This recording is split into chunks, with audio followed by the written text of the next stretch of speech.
Hello, everyone. It's Ace, the Gaming Flygon here. Been a while. So, here to do a draft analysis for the RoDL Season 5. And I am going to try to, first of all, try to keep this upload schedule, uh, this time around, because I do want to get back into streaming or recording. Well, more I guess recording in this case. But anyway, let's get into this. So I was 8th overall in a 16 man draft. Oh, before I begin, so a 16-man draft. We're going in the snake order, so it goes 1, 2, 3, 4, 5, and so on, and then 5, 4, 3, 2, 1.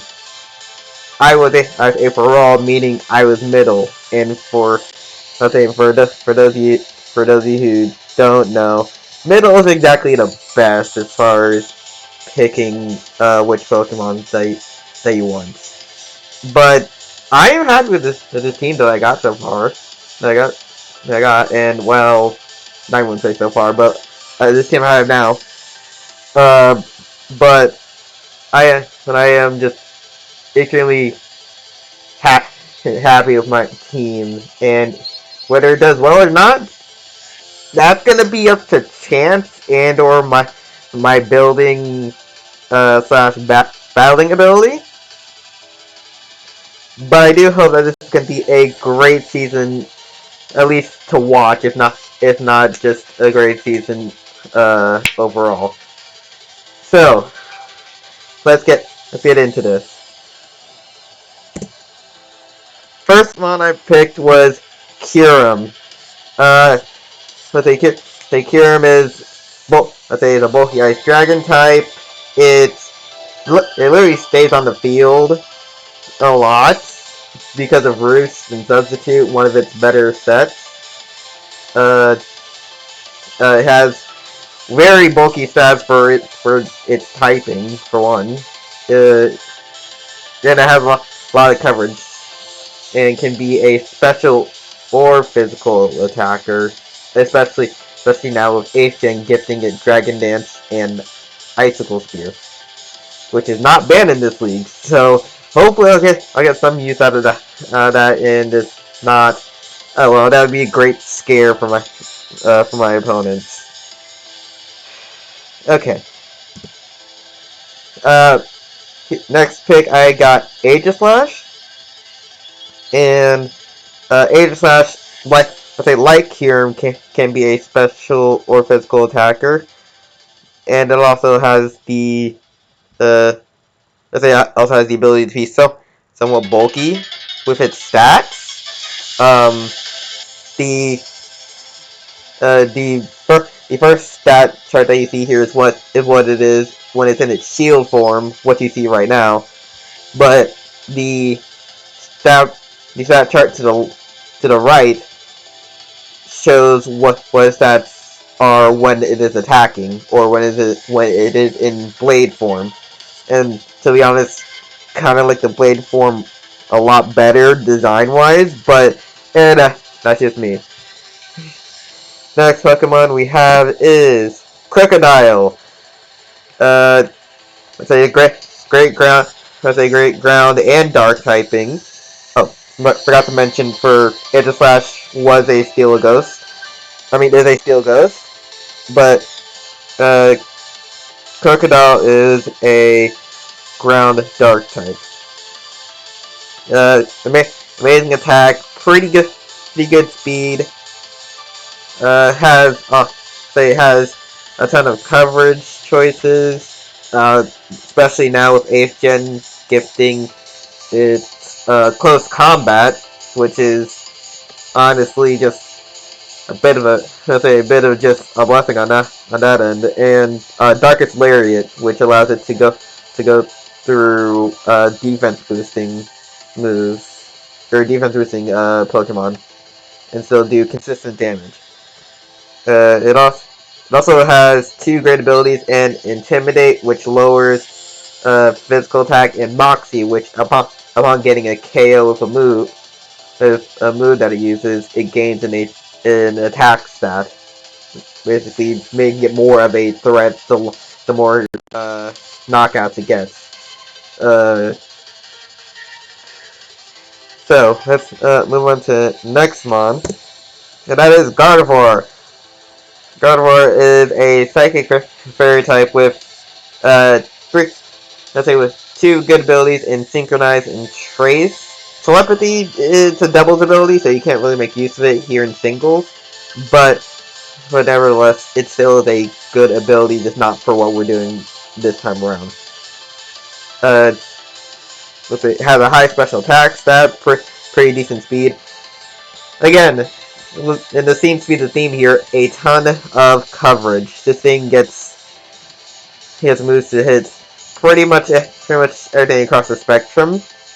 But the fairy typing, as a lot of people know or don't know, is kind of broken. There isn't too much that resists fairy, and what does resist fairy, this mon in particular can hit for neutral more than likely. For neutral, or find some other way around it, just to make it even more of an annoyance or more of a threat. So next one is Crobat. Crobat, extremely fast, poison and flying type. With the addition of heavy duty boots, which nullifies all entry hazards like Stealth Rock, Spikes, Sticky Web. Well, Crobat's already immune to Spikes, Soccer Spikes, and Sticky Web because it's flying type, and those hazards affect grounded Pokemon. But Stealth Rock is a huge one. It can come in safely with heavy duty boots, and because there's access to defog, it can get rid of rocks, and due to its high speed and its access to U-turn, it can also switch out mons, switch in other mons that can take hits for it. It can be run bulky. I've run it bulky several times in the past, but it's not exactly suited to take many hits. It can. I say no doubt it can, but it just needs the right placement. It also gets access to Roost, which can add to its longevity, making it stay on the field a bit longer, and also if I'm careful with it, can make certain moves that are normally super effective neutral, because Roost removes the flying typing for that turn. Okay. Next mon is Keldeo. Yeah, this one I'm a little surprised to get this late, because I needed a water type here. I was looking through the tier list, and I saw that Keldeo was available at round 6. Yeah, 6. And I was like, oh, okay, I have the points to get this. And it is a great special attacker, having access to Scald, Hydro Pump, now Aura Pulse. Has the not Aura Pulse, Aura Sphere. Wrong game.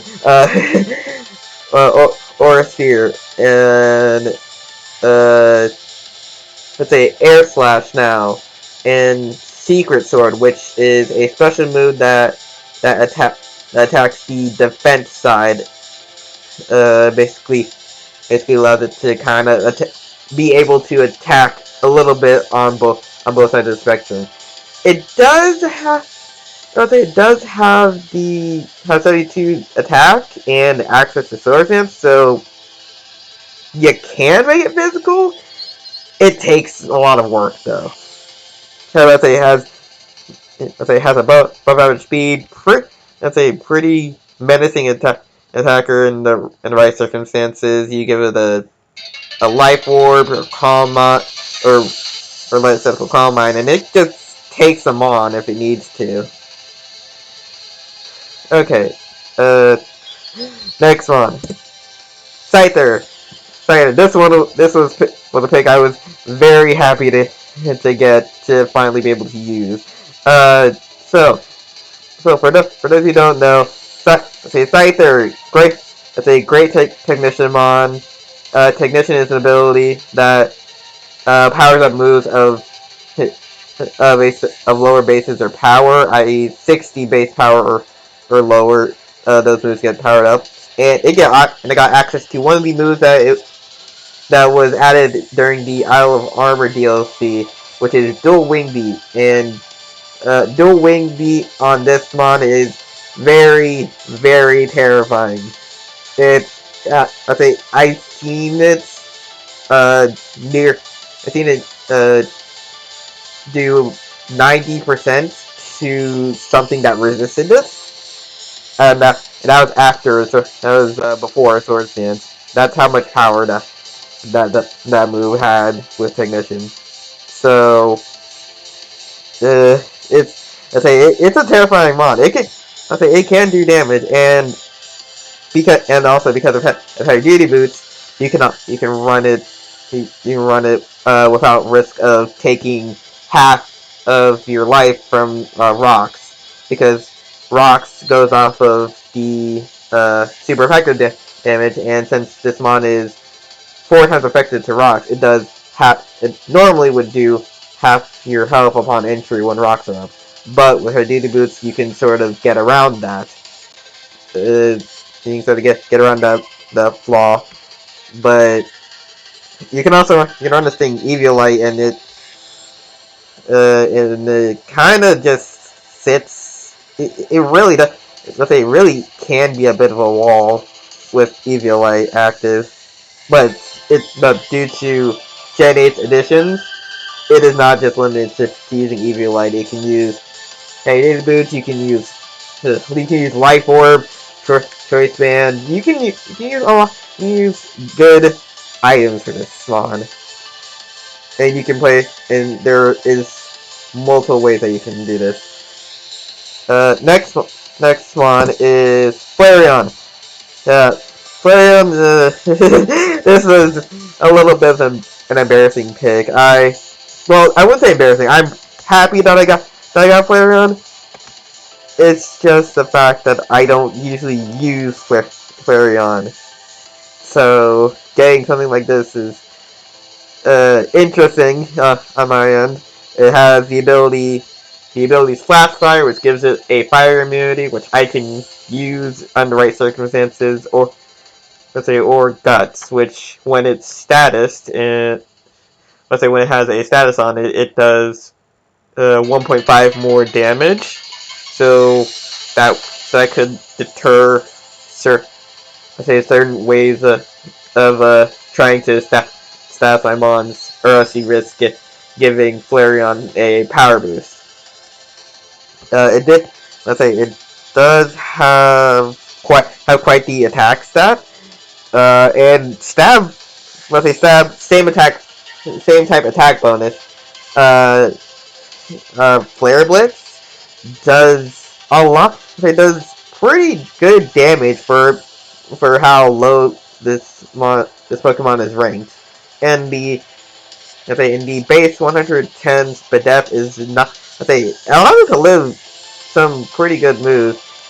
It does not have the best HP, which means that it can't pass off huge wishes, which is what the evolution team, the evolutions like what is it? Vaporeon, Umbreon, Sylveon. Those three are usually capable of passing off wishes that can heal the teammates for a lot more. But having this as a wish patcher that can work in certain pinch circumstances, I think I can deal with that. I'm just hoping that Flareon isn't just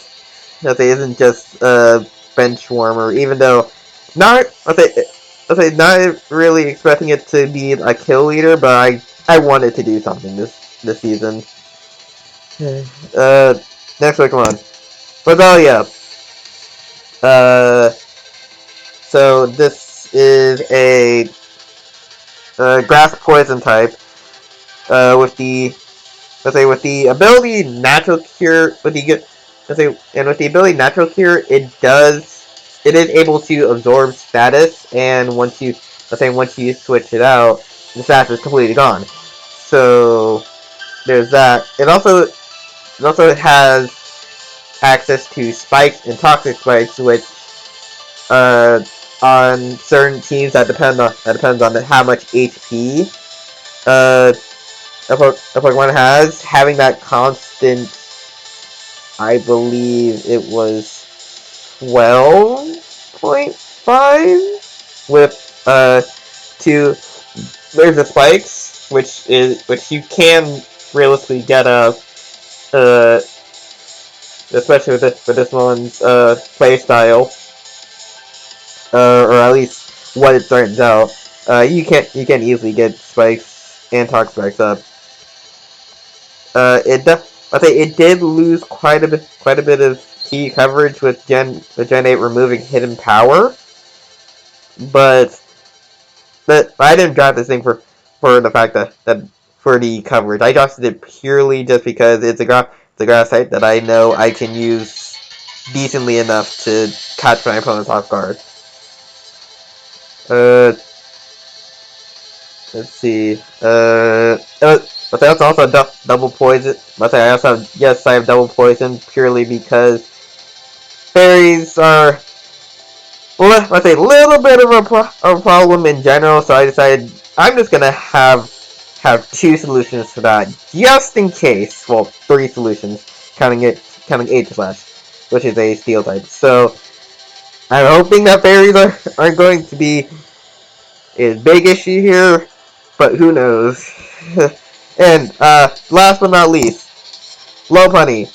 Uh, Lopunny again. Let's say again, this which is basically a theme of this team. Lots of coverage. It doesn't have the stats to take the best advantage of said coverage, but you can do some interesting things with recovering Lopunny's status move pool. You can paralyze a Thunder Wave. You can take away items, or I guess do item switch up with Switcheroo. And if you have an item that would be like detrimental to Lopunny, but also detrimental to your opponent, you can also use the ability Clutch, which basically means it can't use its held item. So it can't use held item, meaning that it can't gain any power boosts from Life Orb, Choice Band, Muscle Band, Extra Belt. It can't really use that, but it also doesn't get affected by items like Sticky Barb or Toxic Orb or Flame Orb. So it's a bit of a double-edged sword ability, but someone can use it in the right hands.